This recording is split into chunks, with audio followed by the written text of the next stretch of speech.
If you are comfortable today with what you were comfortable with yesterday, you're already in trouble. Nobody ever went uphill by accident. You have to be intentional with what you do and who you are. The more valid reasons you have to accomplish a dream, the higher the odds are that you will. The first question is your dream really your dream? And that's where we start, Ed. Because can I tell you something? If your dream isn't really your dream, ain't going to work. Yeah. So what I tell people all the time is we start off our life living someone else's dream, probably our parents. So what happens is a lot of people as adults, they never switch. So true. And so they're still living someone else's dream. They're putting on someone else's armor, and they just aren't going to achieve because it's not who they are. It's not their dream. So I think a lot of times we have clarity on where we should go, but there's a lot of emotion that holds us back. Sure. So what I did, and I think this is what will be really, hopefully this will be helpful to you. Whenever you're making a transition that's kind of out of your strength zone, or certainly brand new like this was, I ask a lot of questions and I listened. And so I just sit down with people like you that are highly successful in business, and I say, okay, let me ask you some questions. And I'd go and I'd ask you questions I learned from you, and I'd take a lot of notes, and I'd pull away and say, okay, now this is how Ed did it, and this is what Ed thinks, and I think I could apply this there. And I spent 3 years humbling myself and being very teachable and saying, I just want to learn, I just want to learn. Because I knew that I had the leadership principles, but principles that are good without application or connection are principles that aren't going to work for anybody. I'm responsible, Ed, to move on what I see today. There's a whole bunch of people, they're wanting to hold and not move because they don't see 3 days, 5 days, 2 years out, whatever. And what I'm saying is, it's kind of like the lights of a car. If I go to the parking lot at night, turn on the lights and say, oh my gosh, I can't go anywhere, I don't see my house. Well, no. Get in the car and start moving in the direction you're supposed to move it. And guess what? You only get about 300 feet of light. Right. You don't get you don't get 7 miles of light. You don't get to see your house. You got to utilize the light you got so that you can get to where you want to go. And so many people they're uncomfortable with that light because it's not long enough. And what's around the corner? And the whole issue is you don't know what's around the corner until you go around the corner. Oh gosh, that's so good. And so you just so you have to be very comfortable, which I am. You have to be very comfortable with traveling, not having all the answers. So true. But can I tell you something? The only way you get all the answers is to go all the way through. Absolutely. You don't get all the answers on this side.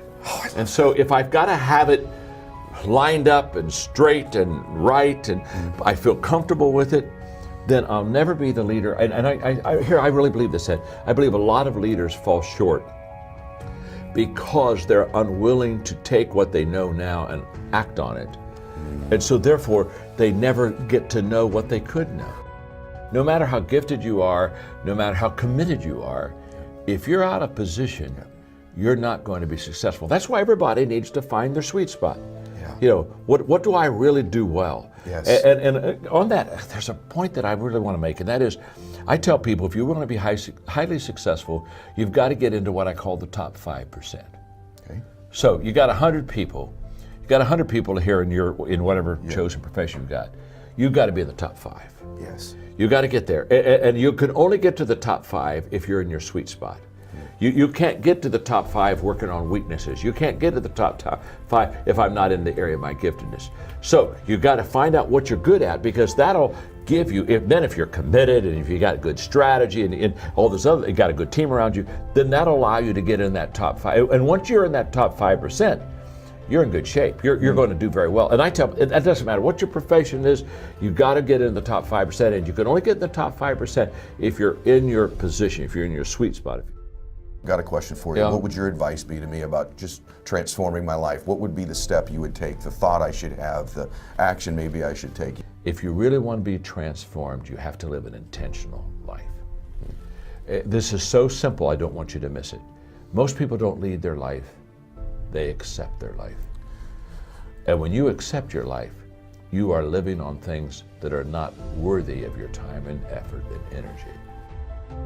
The reason I want you to understand that is to go uphill, you have to be intentional. Nobody ever went uphill by accident. You've never read a book on accidental achievements. You have to be intentional with what you do and who you are. And so I would just say to you, find your strengths, become very intentional, and commit your life every day to it's all uphill.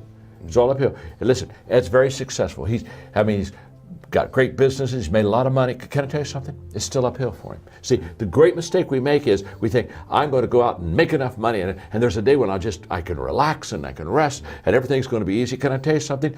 The day that you have that day, one of your children, gets in an accident, problems will never, ever leave you. Issues, obstacles, difficulties, they're always going to surround you. So you never get to that place where you've got it made. You're not supposed to got it made. You're supposed to add value to people, and it's all uphill. Oh my gosh. So the moment I understand that, then what happens is I commit myself to it, and then it becomes a beautiful uphill climbing life. Because one thing that's beautiful about going uphill is the scenery is really good. So you got to be intentional with it. So that's what I would say to them. Be intentional. Start today. And here's the difference. Good intentions are overrated. Gosh. I know so many people, well, I'm going to do that. Yes, I think that's a good idea. I think I'm going to do that. So good intentions are it's the most overrated phrase in the world. You've got to go from good intentions to good actions. Nothing happens until you've got good actions, and you won't have good actions until you're intentional with your life.